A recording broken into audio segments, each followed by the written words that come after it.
here's a mini PC that actually shocked me. Minisforum actually sent this over. They just said, do you want to review it? And I was like, sure. It has the AMD 7545U. It's essentially the same CPU, APU as if you've ever used the Asus, what is it called? The Asus ROG Ally Z1 Non-Extreme, basically that. So it comes with a pretty actually decent iGPU. Not going to beat out, the most modern 2025 iGPUs. It's not in that same category. And it's going to offer actually very good CPU performance, much better than I thought it would. So when you watch this review, I'm very impressed with the CPU performance for the price and for how quiet it runs. This thing here is very cool because it has a very low acoustic. It's very quiet, and it offers actually way better CPU performance than I thought it would, and actually pretty darn decent iGPU performance. So maybe if you're looking to get, a mini PC and you're looking to get something very budget, and you're considering something like an N100, those little things, they're okay, but they're very limited. Maybe check this one out. This is the UM750L, and we'll just have a quick look at the specs here and jump into the review. But a little bit of a spoiler, it's a lot better than I thought it would be, like honestly. You can buy this here on the Minisforum website. You can buy it on other websites such as Amazon right here. Coming down here, we can see that it does come with the Ryzen 5 7545U. It's a capable 6-core processor, 12 threads. You're going to be getting not the most powerful iGPU like the 780M or 890M, but you do still get the 740M graphics, which should put it somewhere around a Steam Deck. That's pretty good. 16 gigabytes of RAM. It is soldered, so pick the one that you want. 16. You can get 32. Looks like it's sold out right now, but probably come back. And you can see here they do focus on cooling and noise. That's one of their primary focuses here. Keeping a mini PC that's not going to be ripping extreme noise is something that they're definitely focusing on. It's its own niche, of course. And one important thing here is that we do have USB 4. USB 4 that does support display out. So you have the 2 HDMI display, USB 4 which you can use for another display, or you can use the USB 4 for things like eGPUs, or you can be using it for things like docks. Okay, so here's a quick look at the device here. We have USB 4 on the back. Very nice to see that. We have HDMI, DisplayPort, 2 USB-A, very good. Power, 2.5 gigabit on that LAN, that's very nice. You can obviously use either of these to display, and then the USB if you want to hook up like a dongle, something like that. Of course, storage would be fantastic. An eGPU, something like that. Very nice. You have reset on the front, microphone headphone combo jack for easy access if need be, and a couple of faster USB-A ports. Looking pretty nice. It's relatively small, obviously. Standard Minisforum kind of size there and design. But let's actually get inside and see what's going on inside the thing. So we'll kick these off. Typically the screws are under there. Yes, they are. Okay, there we go. Typically, you see this part here where it says rear, you can just go like that.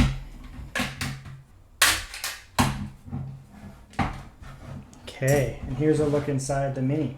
So we do end up with two pads here with a fan. That fan's primarily designed for cooling the internal components here. So that's going to sit as a heatsink on top of the NVMe 1, potentially NVMe 2, and that'll help cool it by just blowing that off there. The actual CPU, APU fan is down here. It's quite a large, thick fan. I can feel the weight of it in there, and that'll basically sit right on top. You don't necessarily need to service these. If you do down the road, you just take out a couple screws there, the whole motherboard will just come out. You can do that. But in terms of upgradability, we do have MediaTek Wi-Fi here, and then we have one NVMe. Looks like a Kingston drive. Not sure which one, probably there's NV1, NV2, something like that. 1 terabyte, and then there'll be a second NVMe right there. Very nice.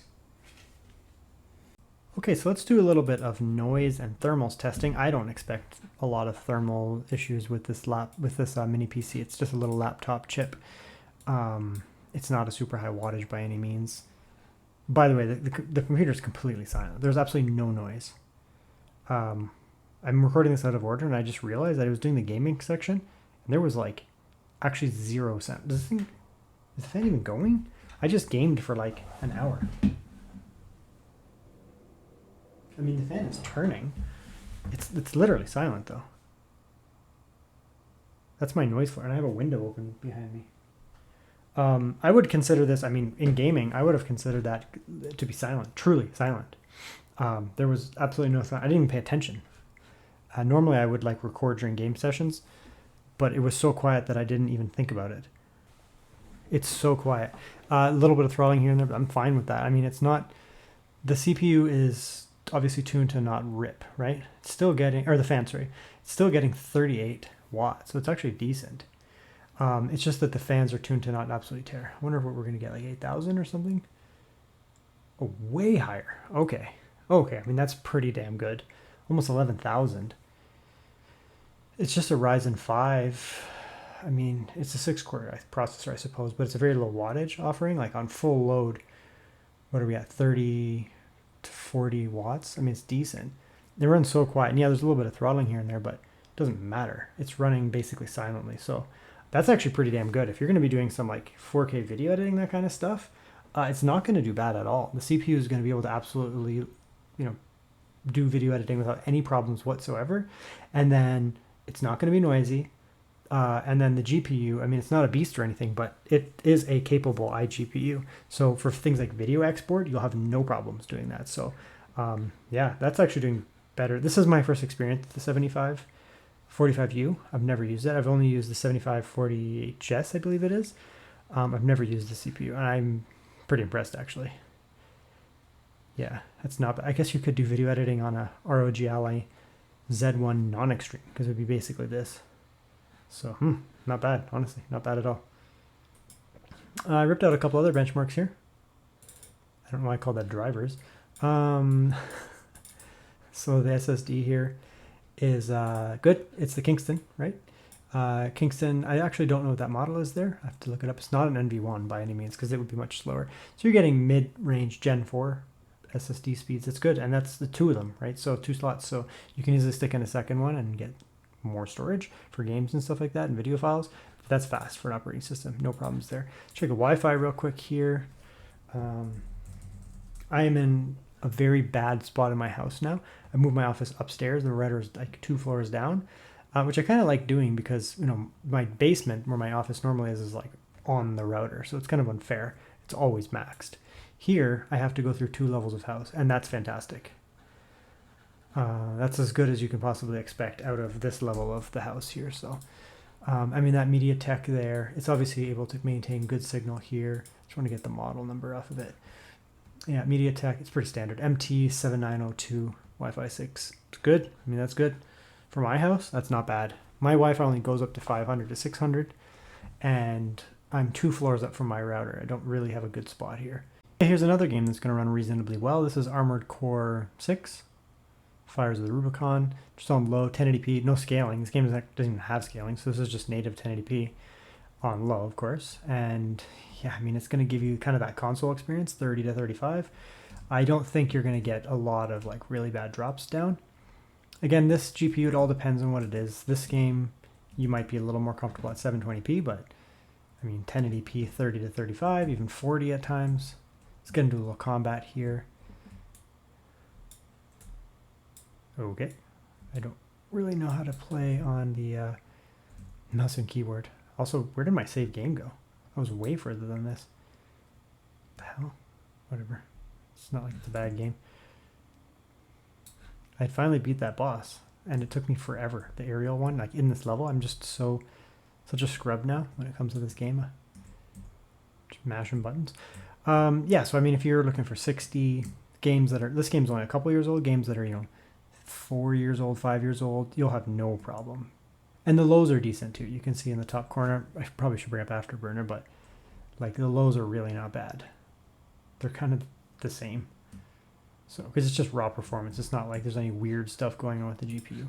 Of course, there's other resolutions. You know, you could just turn it down slightly. You could do scaling depending on the game. This is like literally Steam Deck. We'll go like that because that's the aspect ratio.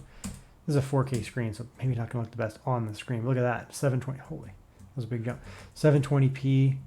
I mean, you're getting 55 FPS here. I mean, it's really not bad. It's almost 60. It is 60. So this is like 55 to 60. Again, 720p. So, but again, it's also a mini PC. So, with like a very budget mini PC. And yeah, you can just look up whatever you get on like the ROG Ally with the Z1 non-extreme. Probably something similar to that. It's kind of similar to the Steam Deck. Steam Deck runs Linux. It's a little bit more like optimized GPU. So, I mean, there's going to be times when it outperforms this. This one, I think, at times might even outperform the Steam Deck. It just depends on the game. Windows is a little bit more bloated.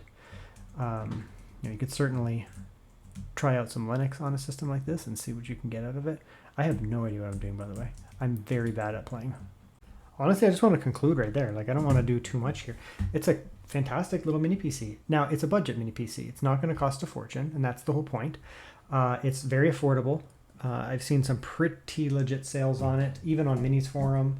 Of course, you can buy them on like third-party sites too. I'll put some links down directly to Minisforum down below. Maybe I'll put a couple to Amazon as well, but you can just buy them directly off Minisforum, and they have sales all the time. I mean, you're buying into a system with a 6-core 12-thread processor and pretty decent, like well over like over 10,000, and Cinebench is good. I didn't anticipate that for a low wattage offering. Gaming, you'll be around a Steam Deck, plus minus. So if you can game on a Steam Deck, you can game on this. A lot of people do. Steam Deck's pretty popular. I guess it's the same iGPU as the Asus Z1 Non-Extreme, which some people dunked on that. And yeah, I mean, for the price, the Z1 Non-Extreme did make sense because you paid $100 more and get the Z1 Extreme. But when mini PCs, I mean, the jump from a 740M up to a 780M is actually fairly significant in terms of pricing. And the biggest thing that I really like is this thing is incredibly quiet. Like, I did this whole video, and I'm in an enclosed space here, and I just didn't even think about it. Like, I forgot to check noise several times. And when I was doing my gaming, I completely forgot. Normally, I would hear it, and then it would remind me to do the game testing, like noise level, and it completely eluded me because there is no noise. Even under heavy CPU load, it's like the dB is so quiet. So if you're looking for a tiny little box like this, I mean, sometimes people will buy into those, those little, like, what are they called? Like N100, N105.